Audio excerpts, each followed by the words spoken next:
and small screens. He's in conversation with the brilliant author Vikram Chandra on video, on whose work the Netflix series is based.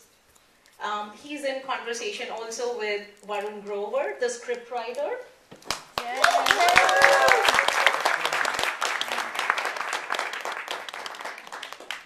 And Vikramaditya Motwane, the showrunner and co-director of the International Emmy-nominated show. So ladies and gentlemen, please once again join me in welcoming this eclectic panel on the stage. Thank you.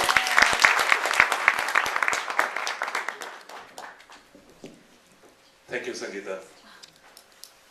Thank you everybody for being here. A nice Sunday afternoon. And I hope you can all hear me. And a warm welcome to our guests to the Bay Area. So, Varun. Thank you. Vikramaditya. Thank you. And then Vikram Chandra on the, I don't know which way to look here. But,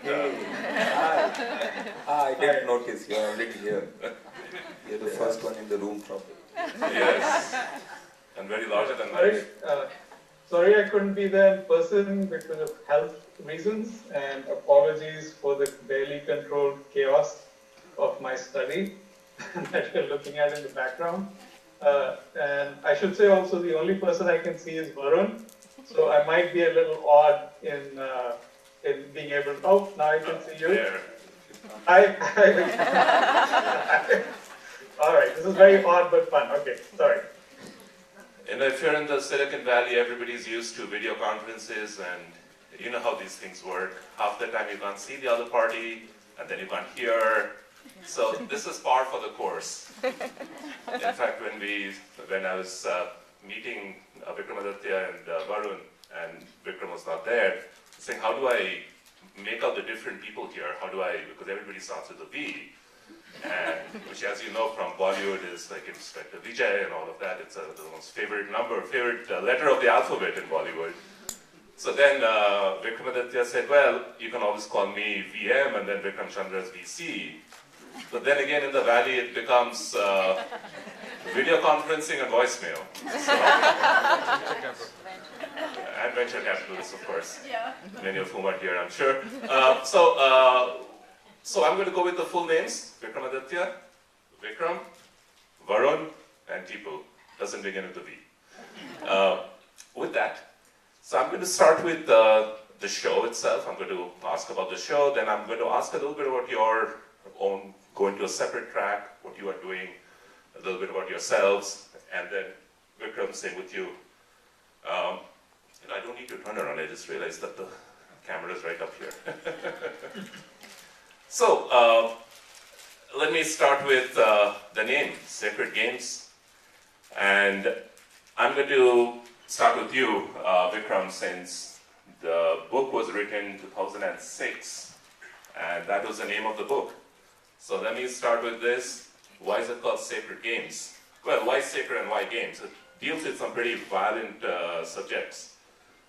Well, I mean, it first occurred to me because the gang guys, the company guys, refer to what they do in a lot of sporting phrases, right? So if you're going to knock somebody off, if you're going to assassinate him, so you say, wicket girenge, we'll knock over his wicket.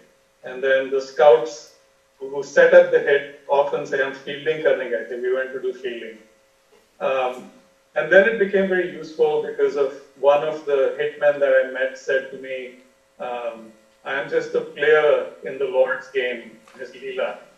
And so then I started thinking of the mandala, which became the form of the book. Sacred Games is also a reference, of course, to Nietzsche, which we almost got into the series, but Varun will tell you why it's only in the title yet. And so for these various reasons. Okay. One of the things that always I liked about the book and about the show was it includes everything that we in India are so obsessed with.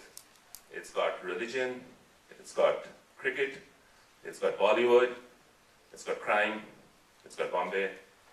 So this is to you, Vikramaditya, being the showrunner. Can you tell me a little bit about the genesis of the project? How did Netflix come into this? How did you get involved, and of all the subjects that you could have chosen, why this book? So I think before we got involved, I think the book had been an option, and I mean, and Vikram Chandra will know this better, but I think it was during the rounds of the Hollywood the TV world, where they were trying to figure out how to make this into should it be a TV show, should it be a film. I think Shantanu and this were both in the Yeah, same time. they were both, and Maximum City as well. I think they've all been going through the same journey. And I think Netflix coming in and changing the streaming world and suddenly deciding to go local international, where they wanted to go international and end up making shows but in local languages. And I think that suddenly spurred this interest and Sacred Games again, I think, and I'm just speculating, but I think maybe at Netflix there was another conversation of, okay, what can we have as our first Indian show? And I think they pinpointed the book. I was in LA at that time on a vacation. I spoke to my agent, and he's like, you should come and meet these guys in Netflix. And this is 2016, early 2016. He's saying, I believe they're going to go international. Just do a meeting with them. And I did a meeting with them, and it was a hi, how are you? Had some coffee, that typical sort of stuff. And then I was coming back in March, and there was a meeting set up properly. And I think a day before I was leaving, the question was, have you read Sacred Games? And I said, yeah, I read it. And I hadn't. I had to read a 1,000-page book. 900 pages. 900 pages in a very few days, and actually go to the meeting. And Mr. Chandra was at the meeting, which was a little bit of a surprise. I'm like, oh shit, this is serious stuff. Examiner bhi aa gaye. But it was, I think, the focus that Netflix had in saying that this is what. The fact that there was like this, they knew this, they wanted this to be their first property out of India, and I think it's an amazing choice, because all the stuff you say, like, it's got Bollywood and religion and politics and Bombay and crime and all that sort of stuff, but yet all of that comes in much, it sort of like gently flows into that kind of stuff. It starts very simply as a story of a down and out cop who gets a call from a once upon a time gangster who says, something's going to happen. I want to tell you what it is, come and find me. So it starts on such a personal note, and then as you go down into the book, you realize that this is really opening up into something which is quite huge. And I think that was the magic of the book, and that eventually was something that we tried to use as the magic of the show, where we're like, okay, let's start on that very personal level, and then try and open it up into all these layers after layers after layers. And I think, whoever made that call to say Sacred Games should be the book, I think that person needs to be, definitely shake hands, pat on the back. Yeah. Is it Ted Sarandos? I think he was the I don't know. I still don't know. I don't know who that. I don't know who pinpointed this book as being of all the properties. All the property that Netflix should do. Vikram, do you know how did Sacred Games enter the equation? Again, of all the properties. Well, I don't know on what grounds Netflix made the decision, but like Vikram said, the book had been doing the rounds. For Hollywood, we were first optioned by AMC, and we spent 2 years in development hell. And then after that, I had a meeting with the Netflix guys, and they seemed very interested. But Netflix, as Varun and Vikram know, is the most secretive organization in the media business. They don't tell you anything. So I have no idea on what calculations they made internally. But yeah. I was very finally happy with Netflix being the one who commissioned it, because they let us do it in all kinds of languages, right? And that was the trouble with a lot of the earlier people who were interested in it. They were very scared of making something that was in foreign languages, and also filled with brown people only, right? It didn't have a CIA spy coming in as a protagonist. Yes. So on that, and something that you said, Vikramaditya, and you said, Vikram, so I want to go to you, Varun. One is, Vikramaditya, you said that it flows, the story flows. It's about somebody, it's a very basic storytelling device. Somebody tells someone else, I have a story to tell you, which is Gaitonde telling Sartaj. And Vikram, I was also reading your other book, The Love and Longing in Bombay, and the collection of short stories which you haven't read. If you people here, if you haven't read it, it's an excellent book. It also starts with the Subramaniam character in the story who's telling stories. And there's this very strong storytelling ethos in this. And Varun, you being the scriptwriter, so I'm wondering if that was one of the things that attracted you. And also the second challenge which I saw was just from English to Hindi. So, as in the book was written in English and the show was obviously in Hindi. Yeah, but the amazing thing about the book is once you start reading it, probably 50 pages into it, you forget that it's in English, because there's so much slang in the book, so much Mumbaiya language, and nothing is really kind of diluted or even translated for a Western audience.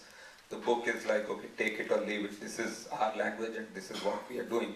And so that was one really attractive thing about the book, that it was a very confident Bombay story told with these very, very particular Bombay smells and places and spaces, everything, which was because initially when Vikram and Anurag, Vikram as in Vikram Motwane and Anurag approached me for for being part of the writer's room, and my first reaction was that crime is not my space. I've never seen a gun in my life. I've never met a cop in my life even.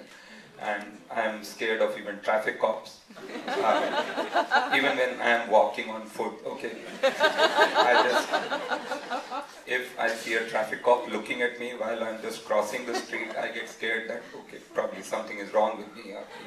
So I'm that kind of a guy. So for me, it was something which was completely away from my world. And then, VM said, okay, just read the book and then we'll talk. And I started reading the book with a very heavy apprehension about doing it.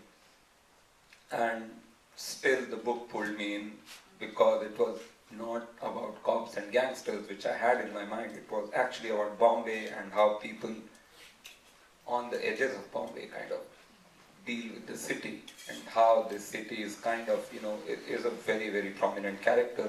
And then it is about the internal lives of these characters, which are similar, which are, you've not seen a gun in your life, but your internal life is very much similar to a cop's internal life, a struggle or existential crisis. And then, the Guruji character is very, very convincing. It's not one of those caricature gurus.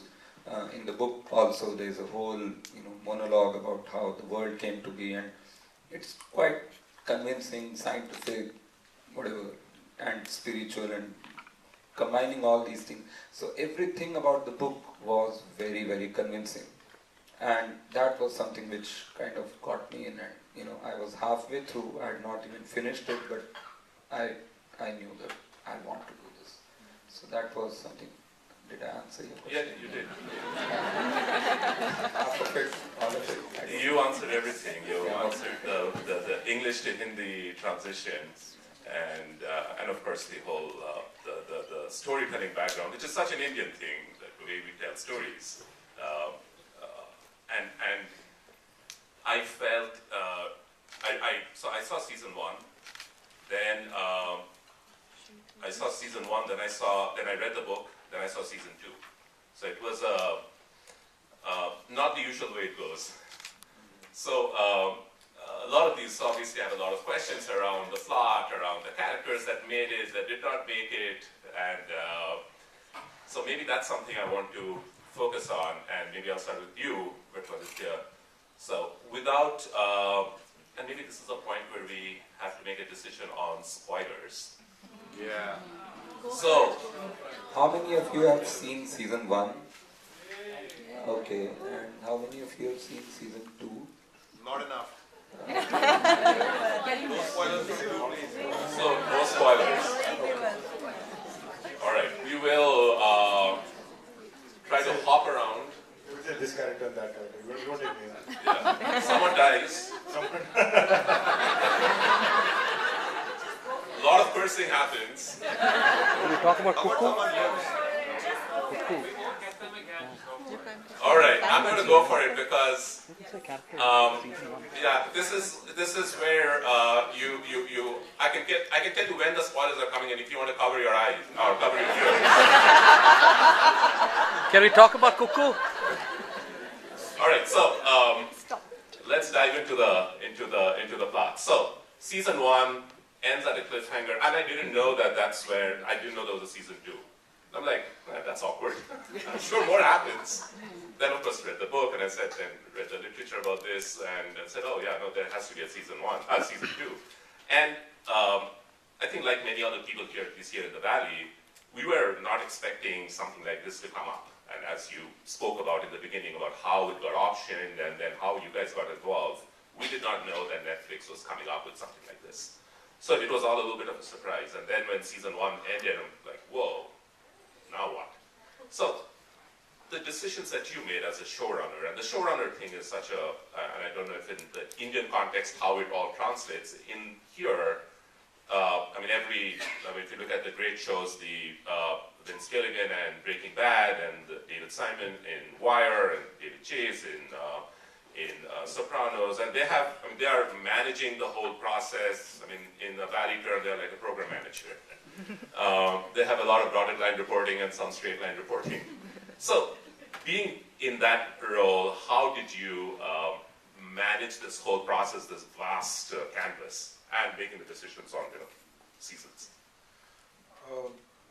I didn't know. So when Netflix said that you're going to be the showrunner and also set the tone. So when we started off, they wanted me to direct, say, the first couple of episodes, set the tone for the show, get other directors to film. That's how they normally work in television. Like everywhere, you have a director who comes in, or a showrunner. Sometimes the showrunner himself, like Vince Gilligan, the pilot of Breaking Bad. So you set the tone. Other directors come and follow your lead. So I didn't know what a showrunner was. I'd actually Google it and say, okay, what is it? And then they said, okay, no, you're the constant creative voice in the show. I said, okay, that makes sense. Whatever that means. But we very quickly realized that because we're working, and again, not a spoiler, but because it's two parallel stories that are actually sort of like taking place. You have Sartage's world, which is the investigation. We have Gaitonde's world, which is the past. And it's more or less equal in terms of the amount of time spent between both those worlds. And we realized very quickly that because you've got Saif and Nawaz, who are both stars, who both have limited time, who are both going to give you dates around the same time, it's very difficult. So when you do anything, you shoot anything, we have what's called pre-production, where you write and you prep, and that prep also means you have to go for location scouts and find the places you're going to shoot in and that kind of stuff. So you have to prep a shoot, and then you actually do the shoot. And we found it was impossible for us to figure out how we can get 4 different directors to prep and shoot in 2 different worlds, right? It was just like it was a nightmare. Like my producer was just like tearing her hair out, saying, I can't do this, it's not going to happen. So then I told Netflix, I said, look, here's an idea. What if I directed all of Saif, and what if Anurag directed all of Nawaz? And initial reaction was like, that's not going to work. And I said, look, that's the only way we can make this thing work. And that's why the decision to sort of do that was taken. It was more out of necessity. But I think in hindsight, it's something that worked really well. I think because both the worlds needed a different voice and different styles, and it was absolutely natural that 2 different directors can go in and do that process. So for Anurag and me, it was like prepping 2 feature films individually. It's like you go off and shoot your bit for 50 days. I'm going to go off and shoot my bit for 50 days. I very smartly got his ex-wife to be the editor on the thing, so there's no fights between any of us. So that worked out really well. And as a showrunner, because Anurag trusts me enough to be able to say, fine, you just, it's okay, I'll come in, I'll direct, I'll do my first cut of stuff, and then you handle it after that. So it was easy for me to be able to take decisions on music and, final cut and sound. So that was the process. And then when it came to the writing, it's just, as a showrunner, I prefer to not get my hands too dirty with the writing. It's because otherwise you don't have objectivity. Which is when getting, Varun and a writer's room in together. And then in season 1 we had the luxury because we were shooting, much later. We had a year to write it. So it was a lot of like, go off and explore, do your own thing. And I would come into the room, I think every 10 days, every 2 weeks, and they'd tell me this is what we're doing, and I was great, let's great. And then eventually we came on the screenplays. Season 2 was much tougher. limited time to approach things. But I think it's a fun process. This is where the trick question comes in. So season 3. Season Is there a season 3? Yeah, but as you said, Netflix is the most secretive company in the world. So I We don't want you to. Yeah. We don't want your wicket to be taken. So exactly.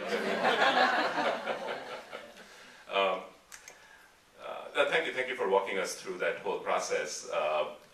And yeah, I was fascinated by the two voices, as you said, the Saratoga scenes and then the scenes here with Nawaz.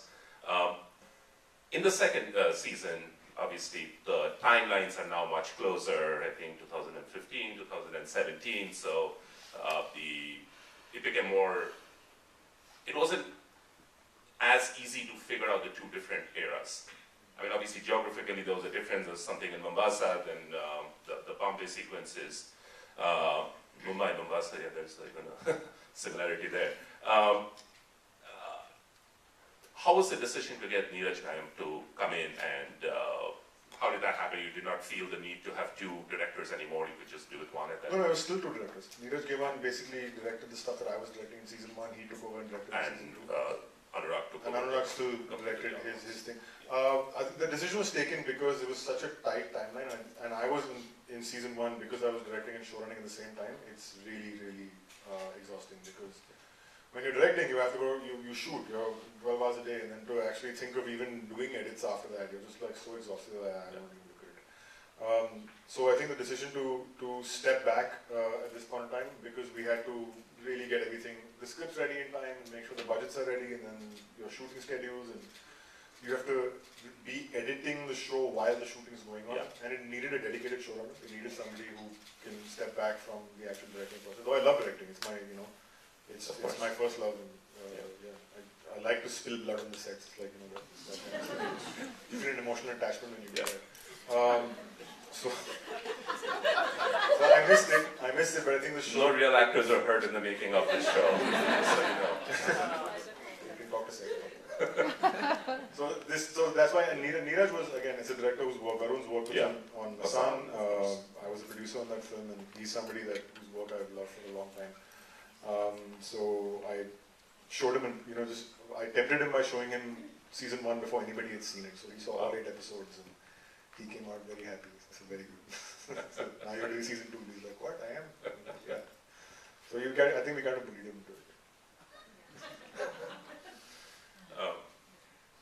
So let's talk a little bit about the book versus the show. So Vikram, Chandra, in the book, obviously things are quite different. The book is more of a psychological drama. There's a little cat and mouse thing going.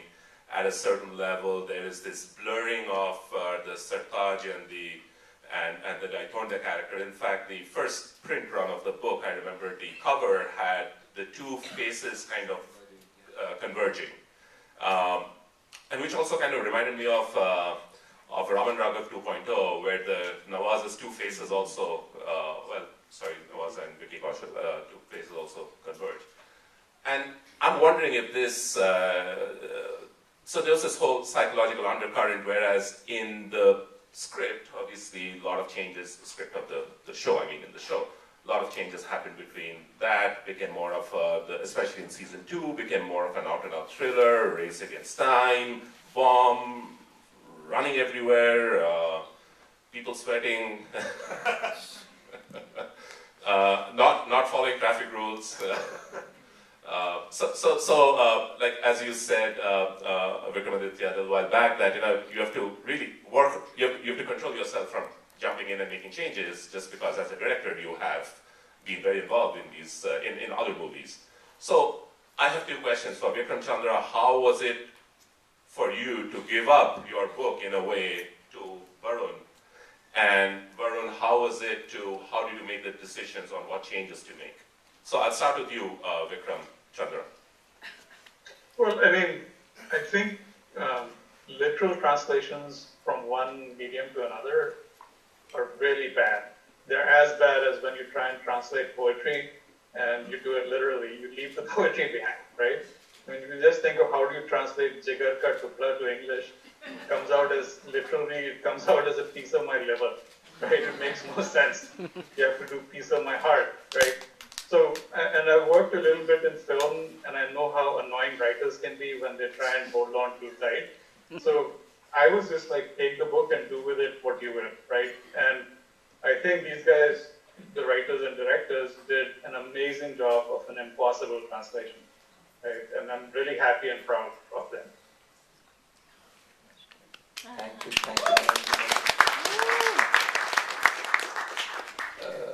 It really means a lot, and also because, I mean, you have been really, really gracious with all your, the freedom you gave us, and not just the freedom, but also the feedback at every stage, and the feedback was always very, very gently given, and always you gave us the option of not taking it, which was amazing, and so that really helped us, because I'm sure you know, but still for everybody else, like season 1 when we were writing, we waited a long time to show you what we were doing. We kept the pilot till the last moment when it became like impossible to kind of shield it, and we shared it with great fear, and we didn't know how you will react to it.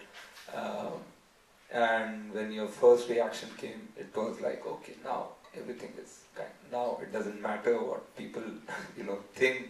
At least we have not kind of mutilated your work or something like that. So which was really helpful. And apart from that, of course, your constant kind of being in touch and being responding to, and not just responding to.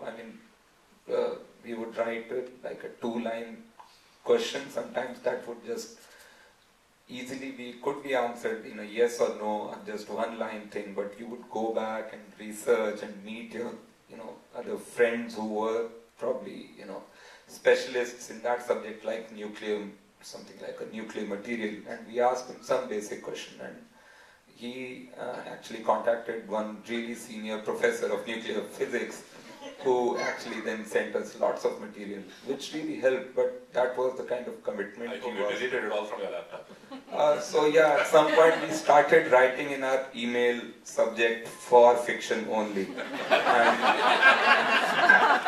though I don't if think... you're trying this at home, remember that. Yeah, I don't think that's a great excuse. Once the cops come calling, they'll say, oh, we wrote in the email, it's for fiction, we are not doing anything, but yeah. But yeah, so apart from that, of course, it was, it was a big challenge to translate the book, translate such a complicated, layered book, which is, as Mr. Chandra said, structured like a mandala. And so that structure we wanted to retain, and I don't think we could retain most of it, though that was one of the most beautiful things about the book. And to the atmosphere of the book, it's more like, as you said, it's a psychological drama. It's very, very atmospheric when when the book talks about Kartikar and where he lives and the whole atmosphere of his chawl. It's untranslatable to screen almost, and we had to kind of pitch it as how Netflix and Vikram and all of us kind of decided to pitch it more as a thriller drama and not as a atmospheric psychological drama. And that was one major choice we made before we started writing. So some of the things had to kind of go from the book. Some of the things had to be kind of reoriented for our purpose of thriller. Some new characters had to be added, some characters had to be dropped, some characters had to be kind of repurposed in a very, very different way. Like Jojo's sister in the book, Mary, and what she was in the book and how she is treated in season 2 is completely different. And so still it was kind of, we could have named her something else in the show, but still just to retain that small connection to the book, we thought, okay, let's call her Mary only, though it's not the same Mary which is in the book. But the process was, we tried to, for the first 2 months, so me, Smita Singh and Vasant Nath, we are the 3 writers for season 1. And for season 2, it's me, Dhruv Naran, Pooja Tolani and Neil Bhave. So for season 1, for the initial 6 weeks or so, we were just discussing the book. We didn't start writing at all. We were just like 3 people in a room sitting and discussing a book like fans. Like just, okay, I like this character, and then each of us would present our thoughts about why we like this character, why we love this journey, what can be done with this journey in the show. It was just brainstorming about the book and then seeing what are the top themes we want to kind of bring in and what are the characters we love the most, which we want to bring in. And so that was kind of our way of getting into the book, and then started the process of getting out of the book. Taking the strongest points we felt and then bringing them in and then constructing kind of a flow. And then we came to we wrote the pilot, which was the first thing, which was kind of setting the tone for the show, and at least for season 1. And that was the biggest kind of trek we took. After that, it was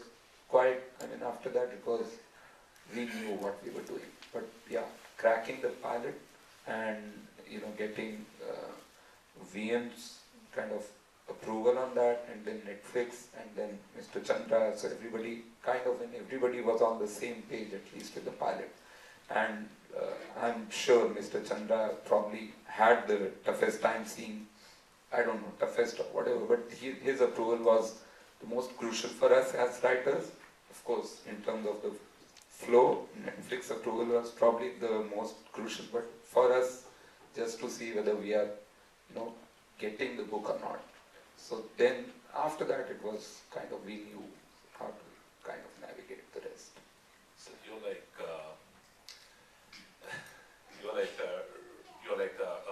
opening batsman who just needs to have the first few balls, and then after that they're set.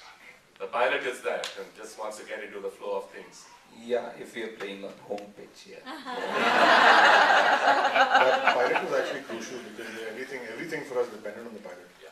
Because there was, you have an idea, you're doing something new, right? Like no one really knows. Okay, you're doing a show for Netflix. Pata nahi kya kare, that kind of stuff. So it's when you have strong material that that I could take it to Saif and Nawaz and saying, read this, and then let's talk. And then they would read the pilot. They're like, oh wow, this is amazing. What's going on? And we're like, and then that'd be. So it was a great opening gambit to end up playing. But if you didn't have the gambit, it's not a verbally pitchable thing to everybody else saying, hey, we're doing the show called Sacred Games, 8 episodes for Netflix, and they'd be like, हाँ, तू TV में कराएगा मेरे से, I don't do television. So, but when you take something like this, you take that material which is so strong, everybody reacts very nicely to strong material. And that's the script is king. And the script is king. And when they read the material, and they're all, and Varun did an amazing job on that. And that's why it's, it's a starting point. Able to attract that A talent. Yeah, absolutely. Because Saif read it and he loved it, Nawaz read it and he loved it, and Nawaz didn't know, and he was just like, yeah, I'm doing it because I love the material and I trust you, Anurag, don't ruin my career. He said, ठीक है. We tried. That was, but what Varun said actually is the way he's saying that Mr. Chandra's approval for the script, I felt the same way after the pilot had been done. There was a 72-minute cut of the pilot, and I was showing it, and Vikram Chandra was in town, and he and Varun came to see the episode together.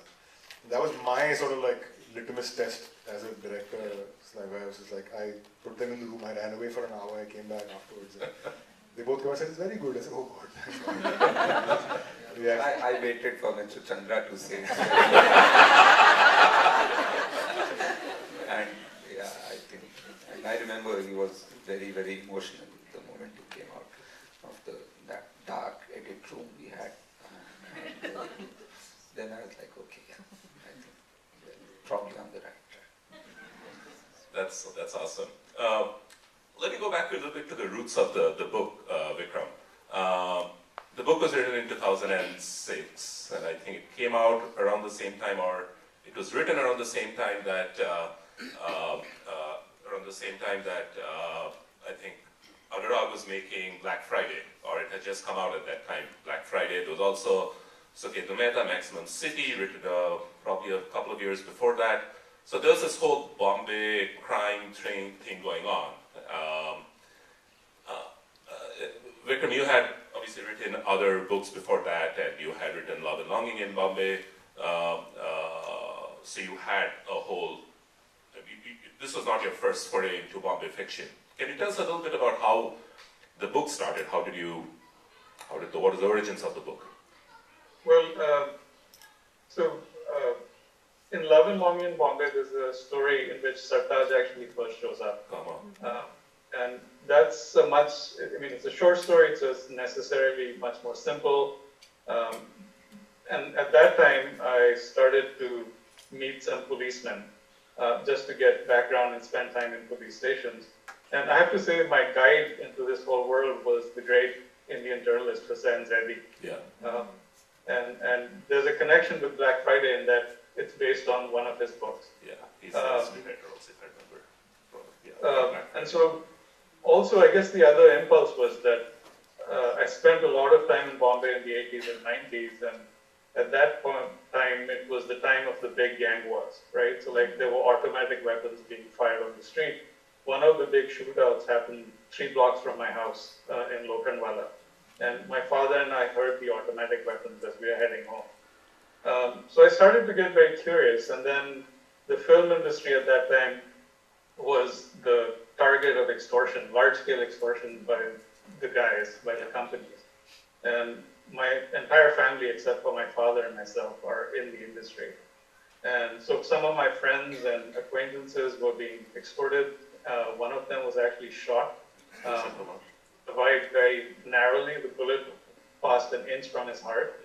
And my brother-in-law, Vinod Chopra, was actually threatened. And he's kind of mad, so he told them in very colorful Punjabi galis on the phone where they could put their extortion threat. And suddenly, he had to spend the next 3 years under armed guard, right? And so I just got, like, what is happening and why is it happening? And so then, through Hussain and my other police contacts, I started to ask people. And I thought at that time I was writing a 250-page crime thriller, right? Like dead bodies in the beginning, at the end you figure out who did it. And then one very senior policeman in Bombay said to me, you can't figure this out until you investigate politics and you go to Delhi and meet some people that are, and he was talking about people in the intelligence agencies. And so it became, you can't talk about organized crime without talking about politics, and if you're talking about politics in today's world, we're talking about religion. And the intelligence agencies, not just the South Asian ones, everywhere in the world, use these guys as, kind of extrajudicial arms. So suddenly the book exploded, became 900 pages. So that was how the book came about. And I think the book also came out at a time when it was in the post 9/11 world, so the whole terrorism and international terrorism, relationship with Pakistan, everything was, there's more of a heightened thing, and I think it came out at a time, and it sounds bad when I say it came out at a good time for the book, but it was not, but it came out at a time it became very topical. I think it was, it benefited from some of that whole discussion, because you obviously covered a lot of ground in great detail, and it's almost like it's a documentary. Although I should say that I started writing a book somewhere around 1995. Yeah. So it took like about a decade to actually finish the thing. And so all of that, and it goes back all the way to partition, right? So all of those sort of threads, and as Shahid Khan puts it in the am I giving away a spoiler? I don't think so. Varun will remember the exact line, right, where he says that this fuse was lit 70 years ago.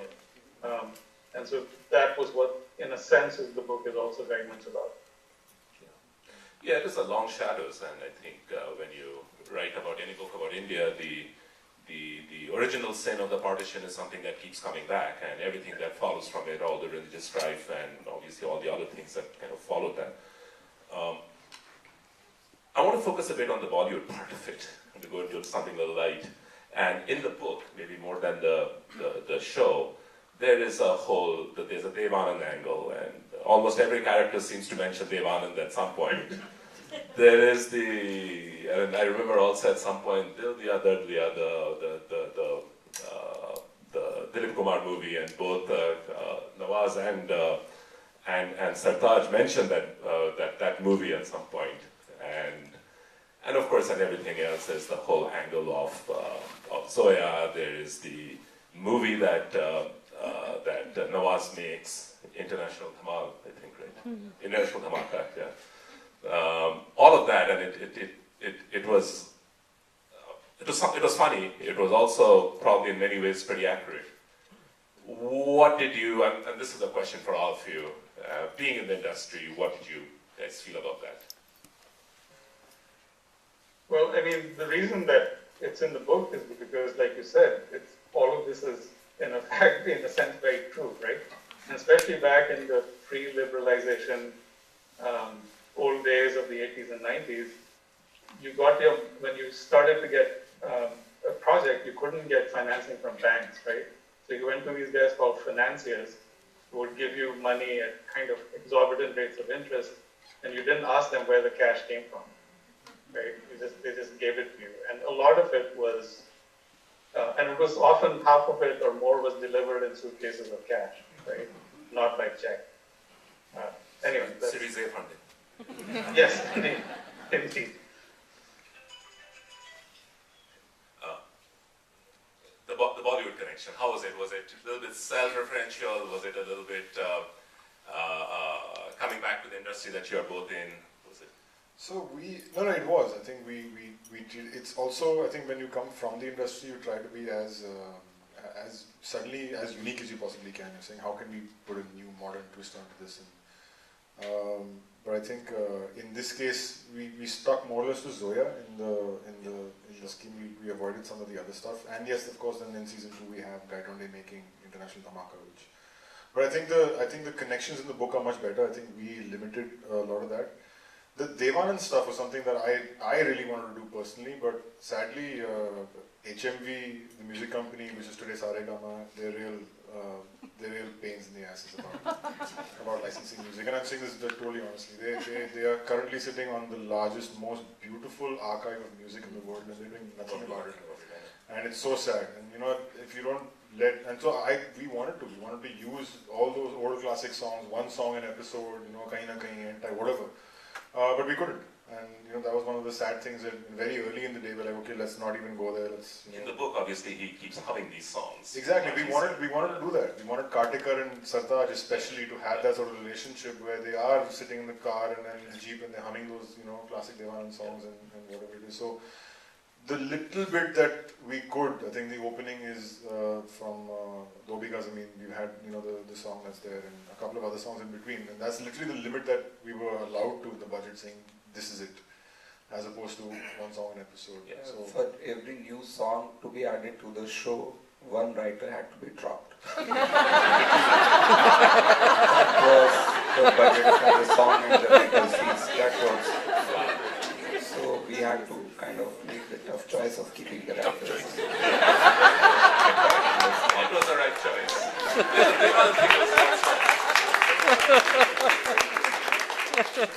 Writers make movies. So in many ways, it is a script that is the strongest thing. And anyway, the Devanand thing is also interesting because he, of course, has his own pre-partition thing and came from that part. I want to move out to some of the other things that you are doing.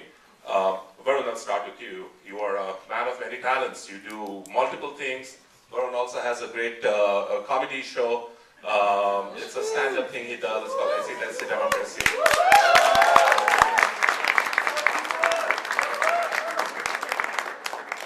You can catch it on YouTube. Only 6 episodes, but I'm sure you'll be uploading. We do live shows. Yeah. We just put some of the clips to kind of sell tickets. And also to kind of retire the old material, because in India things get old very quickly, of course. You know.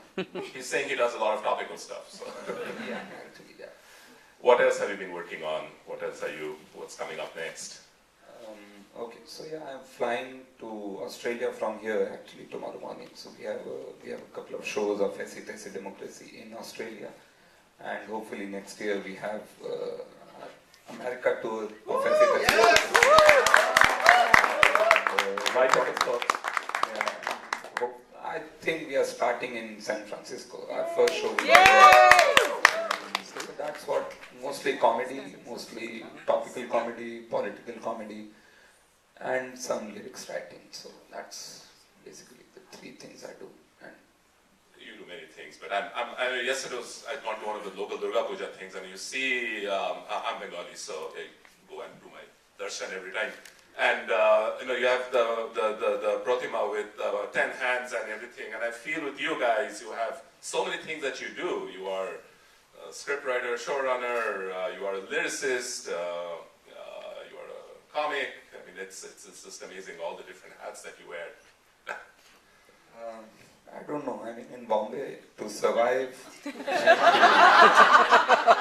to survive with your choice, basically, to be able to say no to work, you have to do multiple things. Yeah. Otherwise, if you're dependent on only one thing, and then, I mean, where will you go if you say no? So I have always a very valid excuse for saying no to work, which I don't like or don't want to do.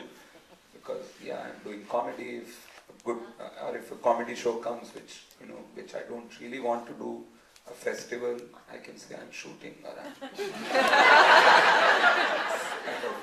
It works out. Vikramaditya, what's coming up next? There's a Personal projects, as in Personal projects? not not season 3. Okay. There you go. There's a show I'm doing for Amazon, so I've jumped to the writing, which I start early next year. I'm directing the whole thing. It's a show based on the film industry from 1947 to 1989. So that's going to be a 4-season thing that is starting. And I'm essentially just developing a bunch of stuff that I'm very selfishly going to only direct. So I'm going to direct a show, and then a film, and then a show, and then that's what I'm going to be doing. Oh, wow. That's my life. That's a good cadence. Yeah. Vikram Chopra.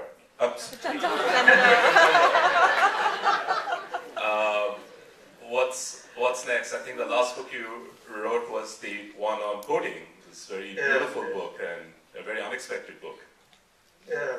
So yeah, in which I revealed myself to be a kind of hacky programmer.